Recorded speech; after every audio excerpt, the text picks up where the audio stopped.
இருக்கீங்க அப்படின்னு நான் நம்புகிறேன். இன்றைக்கி வந்து நம்ம ஒரு நியூ ஸ்டோரி வந்து ஸ்டார்ட் பண்ண போகிறோம். இந்த ஸ்டோரி வந்து உங்களுக்கு பிடிக்கும் அப்படின்னு நான் நம்புகிறேன். யாரும் இந்த ஸ்டோரி வந்து மிஸ் பண்ணாமல் பாருங்கள். வாசு அப்படிங்கிறவங்களுக்கு வந்து வாழ்க்கையில் வந்து நிம்மதியே இல்லை.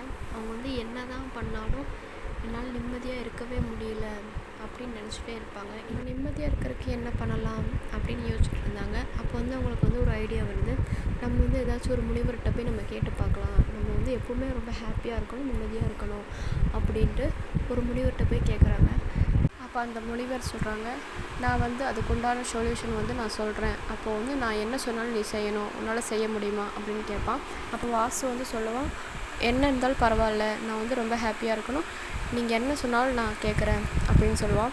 அப்போ வந்து அந்த முனிவர் வந்து என்ன பண்ணுவாங்க அப்படின்னா, ஒரு 8 எருமை மாடை கொண்டு வந்து விட்டுட்டு இந்த 8 எருமை மாடும் தூங்கினதுக்கப்புறம் நீ தூங்கினா போதும் அப்படின்னு சொல்லுவாங்க. இப்போ வாசு வந்து இவ்வளோதான் விஷயமா, இதெல்லாம் எனக்கு ஒரு விஷயமே இல்லை, நல்லா அதை ஈஸியாக செஞ்சுருவேன் அப்படின்ட்டு அவன் வந்து அசால்ட்டாக எடுத்துக்குவான். முனிவர் வந்து அப்படி சொல்லிவிட்டு அவங்க போயிடுவாங்க. இவன் பார்த்தா சரி எல்லா மாட்டையும் தூங்க வைக்கலாம் அப்படின்ட்டு ஃபஸ்ட்டு ஒரு மாட்டை தூங்க வைப்பான். அது தூங்கும். அதுக்கப்புறம் பார்த்தா இன்னொன்று முழிச்சிடும், இன்னொன்று தூங்கும், பார்த்தா இன்னொன்று முழிச்சிடும். ஆக மொத்தம் வந்து எந்த மாடும் தூங்கவே தூங்காது. ஒன்று தூங்கும், இன்னொன்று முழிச்சிடும், இன்னொன்று தூங்கும், இன்னொன்று முழிச்சிடும். காலையில் வரை அப்படியே ஆகிட்டுருக்கும். அப்போ வந்து இவனால் தூங்கவே முடியாது. அப்போது காலையில் வந்து அந்த முனிவர் வந்து வருவாங்க.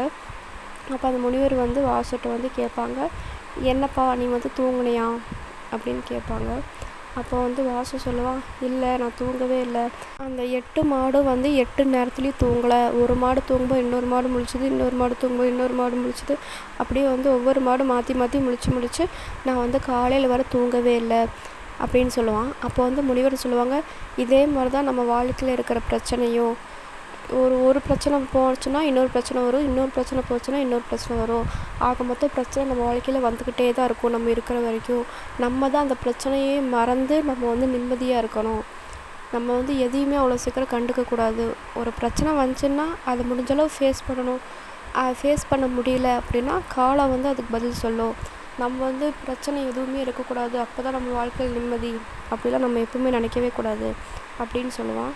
இதில் ஒரு முக்கியமான விஷயம் என்ன அப்படின்னு நினச்சோன்னா, சந்தோஷங்கிறது வேறு, நிம்மதிங்கிறது வேறு. சந்தோஷம் வந்து நம்ம எல்லா நிமிஷத்தும் ஒவ்வொரு நிமிஷமும் நம்மளுக்கு வந்து சந்தோஷம் கிடைக்கும்.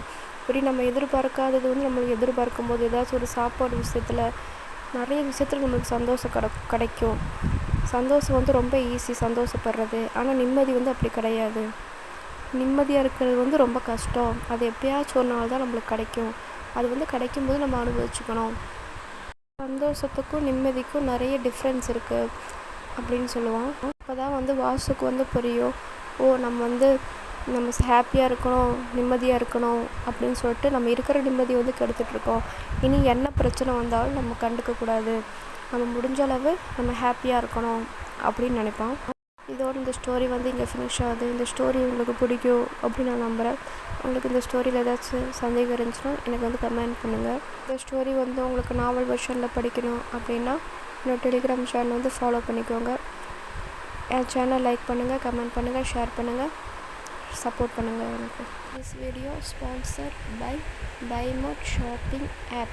BuyMode e-shopping application is one of the online shopping app now available on Play Store and App Store. BuyMode shopping app. Thanks for watching.